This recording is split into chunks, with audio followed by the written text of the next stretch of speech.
Hi everyone, welcome. What you see here is my VermiBag Tote. Sorry for it being upside down, but you get the idea. It's a worm home, if you want to call it that. Worm home, worm farm. I do kind of farm worms, although it's a weird expression. And this is not the only system that I have worms in. I've got a number of containers, and most of them are like this plastic tub in which this bag is suspended. So I don't know if it's easy enough to see, but the bag actually does hang within a plastic bus box. And even though this is called VermiBag Tote, meaning that it's designed to slip into a tote type container, which is usually a little bit bigger than a bus box, I did find that the bus box does seem to work well in terms of being a good sized container for this system.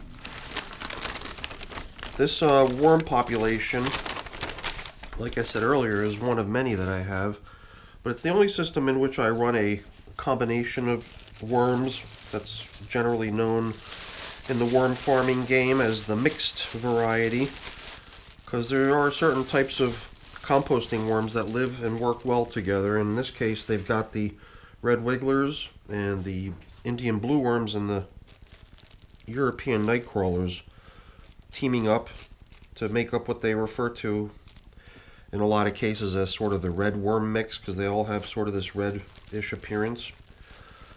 And it's a pretty good variety of worms that covers a pretty wide range of different situations. There's worms in that combination that are really tolerant of cold temperatures and keep going when the other worms are getting a little sluggish because the temperature has dropped below what they consider to be optimal. There's the other type of worm, which is a little different from the others that are more surface feeding type worms. One of them, the night crawler, tends to burrow down a little bit deeper, sort of tag teaming the bedding with the surface workers and composting stuff that's a little bit deeper. So it's a pretty good mix. A lot of people do speak highly of this type of a combination of worms and have good luck with them. I'm pretty new to running this mixed combination of worms. I've had them for I don't even know how long now, maybe a year. So maybe I can't even consider myself as being very new to this mixed population of worms. I always feel that the main or dominant type of worm that lives in here out of those three is probably the blue worm. They do seem to take over the space that they occupy, even when it originally starts out as them just being one of a number of different type of worms. They're just, I guess, very fast breeders and multiply quickly and have this tendency to sometimes dominate. I'm just kind of inspecting the surface. Just kind of making my way around because I did notice when I first started checking that the perimeter is a little bit drier than it needs to be. And in a worm bin, when you're trying to compost stuff using worms, the worms will only do work in stuff that's nice and damp. And anything that gets really dry pretty much gets ignored. So if you really want these guys to, do a good job on your stuff, you got to keep the stuff that you're trying to get them to break down. You got to keep that stuff damp and comfortable for the worms to be in. Otherwise, they'll just ignore that area and go elsewhere where it's more favorable. So this system, being 51 days old now, is that puts us about a month and a half, maybe a little more than a month and a half old. It's received 6 feedings so far. Today's feeding will be number 7. I didn't bring food down from the kitchen, from the freezer. Usually I feed my worms stuff out of my freezer. It's a good place to store the stuff you're going to give to your worms eventually. Prevents it from rotting or, attracting pests or anything like that. And I think just the freezing and thawing process also has certain benefits to it in terms of helping with the breakdown process. And even though I freeze most stuff that the worms are given as food, I don't freeze everything. And the last feeding they got 10 days ago is an example of that. Last week, I fed coffee, which I never freeze. And coffee is a very staple element in most of my worm feedings. Almost every worm feeding includes a little bit of coffee. And the other thing that I fed with last week that did not get frozen before being placed in here was a bunch of elbow noodles. And I think a couple of the little objects that I was picking up and twirling between my fingers, like this right here, even though it seems to be covered in coffee, maybe castings, maybe a combination of both, I can still tell it's one of the noodles that were placed in here 10 days ago. I wasn't quite sure what to expect from these things. I could see mold developing on them, so that's a good sign. That tells me it's only a matter of time before the worms take an interest in it. The only, I don't know, the only impression I get from inspecting it, though, is that it seems a little bit drier than it should be. You know, a cooked noodle may have been very damp when it was still in the water that was cooking it, but once you take it out of the water, it really doesn't have a great deal of moisture content to it. There's no real moisture emitted from it as it breaks down. So this feeding, same deal with the coffee too, right? So this last feeding didn't bring with it a great deal of moisture, unfortunately, resulting in a somewhat drier feeding area than we would normally want to have. So perhaps today's feeding, since we have a chance to sort of tailor it to the needs today, maybe what I'll get them is something that has a good amount of moisture content to it. One of the things I've been feeding a lot lately, since Halloween was only a couple months ago, I've still got leftover pumpkin in my freezer. I always find that the thawing pumpkin dumps a great deal of moisture out of itself when it's melting, thawing. So I think maybe pumpkin might be one of the things that I give them today. I'm just checking out all these scraps of cardboard and paper that we included with the feeding. We could use that stuff as bedding in our feeding. We could even bring in a little additional bedding too from the outside. I don't know why, but I feel like there'd be more worms in here if there was more dampness. You could see how this stuff just, yeah, you could probably tell just from looking at it. Can't even hear any squishy sounds or anything as we plow through the stuff.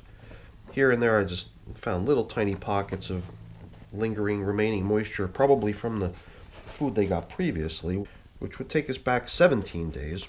There was a 7-day, a 1-week interval between feedings last time we checked in. This time we're on 10 days. And I think they're going to appreciate a good feeding of veggie scraps, especially veggie scraps that are going to bring with them some nice moisture. So I think that's what I'm going to give them today. Maybe if I bump into anything else in the freezer that looks like it might benefit this system with a little extra moisture content, I'll bring that as well. We always have the option to get my water bottle out here too and administer some moisture that way just by spraying water directly into the system, although for me, unless it's absolutely necessary to do it that way, I usually like to try to bring the moisture into the system through the foods that I feed versus applying water directly. Not that there's anything wrong with applying water directly. In a way, I guess it is a simulation of what nature does anyway. It just rains on stuff. But a lot of times I like to think that the food I'm applying brings with it enough moisture to keep things nice and comfortable in my worm bins. Here too, though, I also need to factor in the material that this container is made of, which is very breathable and does allow for a good amount of moisture to exit the bin through the walls. So I don't know. I'm not saying I'm not going to spray. Maybe we'll do so after we get a chance to check the outside of the bin too, the outer edges. I would think that those areas are a little bit dry too, so maybe we will spray, but I'm going to take a break right now so I can head upstairs to the freezer and try to select a nice little meal for these guys. One that'll, hopefully help dampen the bedding that they're in, while at the same time providing a meal that they're going to enjoy. So I'm going to take a short break. I'm going to head up to the kitchen and we'll continue when I get back. So now, you got to admit, what I ended up putting together for these little guys is not stuff that is generally going to be considered as, dumping a lot of moisture into the system. The banana peel doesn't really have a great deal of moisture content as far as I'm concerned. Carrot, maybe. Cabbage, maybe. I don't know. There's some stuff in here as it thaws. It'll produce moisture, but I'm not going to rely entirely on this. I'm going to definitely bring in my water bottle. So I've got a little bit of pressure pumped into the system. I'm ready to administer water right away. So maybe even before we start putting in any fresh bedding to go along with today's feeding, we can go ahead and begin administering some dampness, and maybe I'm even going to go a little bit overboard here just because the system does feel like it could use it. Alright, we don't have to do it all right there. We can do some more in a moment. This bedding that I've created, that I keep on hand, is like a mixed combination of shredded paper and cardboard, some leaves in there. It's got a good amount of moisture to it already, but I'm not going to skimp. I'm going to add some moisture to that too. Stuff does a really good job absorbing the moisture. So now we can start bringing in the food. I guess we can actually just lay it all right in here. I don't need to layer this or anything like that. But on top of that fresh assortment of new bedding, we've got all this recycled bedding over here too. All these chunks of cardboard and paper towel and things like that. We're going to have a little bit of a bedding bonanza down here in the feeding zone. So yeah, I had to sort of hack this off of a larger chunk that was all stuck together, about the size of a football, so I hacked off about a third of it, I would say. Not even, I don't know, celery too, I see. I wasn't really able to see exactly what we were going to get. And here's some, this might be a larger, yeah, I see it now. It's the stem of a head of cabbage, so I'm not going to be able to break that. That's a single object right there. Here too, a pretty good sized chunk of celery, which revealed itself. Here's another piece. So I think that these are things that the worms are really going to like. The food items that they generally go right into. Doesn't take too long for them to be able to eat this sort of stuff. Of everything that we've given them, I believe it's probably just the banana peel that's going to take them a little bit of time to consume. I bet if we came back in here in another week or so, this assortment of frozen veggies will probably be gone. That's just my guess. I don't know for sure. I don't know for sure because the temperatures are dropping in my basement where I keep these worm systems is not climate controlled. It doesn't get terribly cold, but it does get a little bit chillier than the rest of the house. And I believe that the cold temperatures might contribute to a little bit of a slowdown in some of my worm systems. Some worm types are not very tolerant of the drop in temperatures. But in here I think we've got some red wigglers, which are usually pretty tolerant of colder temperatures. It's a pretty nice feeding zone, and we've covered it up quite nicely with the assortment of bedding that we recycled. But none of it had a lot of moisture to it, so let's return with our magic wand here and apply some more. And I guess that'll segue us into the outer edges of the container, which is what I'm also curious of. How are things out there? I mean, I'm assuming, since it's all out here near the edge of the container, that it's going to be a little bit dry, since we're exposed to the fabric, pretty much up against fabric that breathes and allows for moisture to escape through it a little bit. It's a little bit dry, but not dangerous. Still, I could sense that it'll definitely benefit from getting moistened a little bit. So let's spray some down low. We'll backfill, spray a little bit more on high. Try to layer in the moisture so that it's pretty much everywhere. I don't really trust that the water can always make its way down to the lower reaches. I think this is a pretty good amount of dry enough absorbent stuff up high that's going to capture it all. So I want the lower stuff to also have some moisture too. Here too, all these clumps of dry, semi-dry paper. I mean, not terribly dry. There's obviously moisture content to it, a little bit, but not enough to interest the worms, or for that matter, I think worms would probably consider it to be overly dry. You can see I've just been spraying here non-stop. I'm even starting to sense the loss of pressure happening here. So I probably already put in, I don't know how much, probably a couple cups worth of moisture, and it still feels like I could continue to go with it. Yeah, if you're running a bag system and you're in a climate where your heating system is now turning on, you always have to keep in mind that your heating system, in the process of warming the air, also tends to dry it, especially where you're doing the type of heat like I've got, where it's forced hot air. I would think that if you're running kind of radiators and you've got radiant heat happening, in those situations you're probably not subject to that drying of the air. But if you do have a forced hot air system like I do, you're going to know already that the air gets pretty dry in the winter time once the heat starts turning on regularly. And I got a feeling these worms are really going to appreciate this little simulation of a big rainstorm coming through and dampening their whole environment. This should really make them feel really comfortable. I felt like I wanted to even add a little bit more bedding across the top after I had finished covering our food.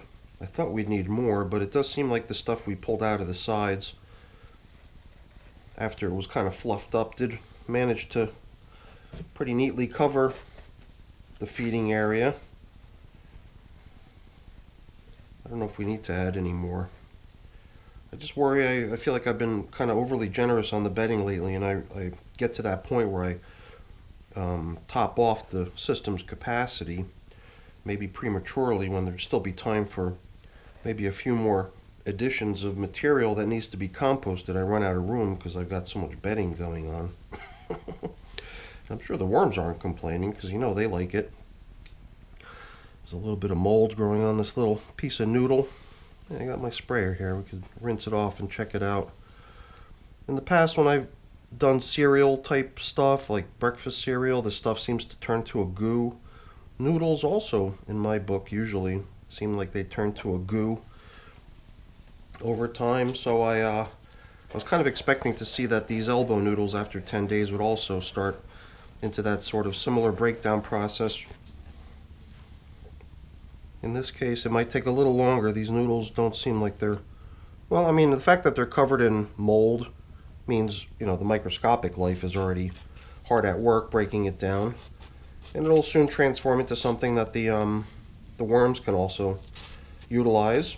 So even though it's food that was placed in here 10 days ago, probably only a small fraction of it has been transformed by the microscopic life into something that the worms can actually make use of. It's hard to imagine them actually coming up to a piece of noodle and wanting to nibble at it unless it's already covered in mold and microscopic bacteria and whatnot that the worms can actually chew on. So even though there's still little bits of that last feeding from 10 days ago remaining, I think they're going to appreciate these thawing veggies, because that's going to make for a really good meal.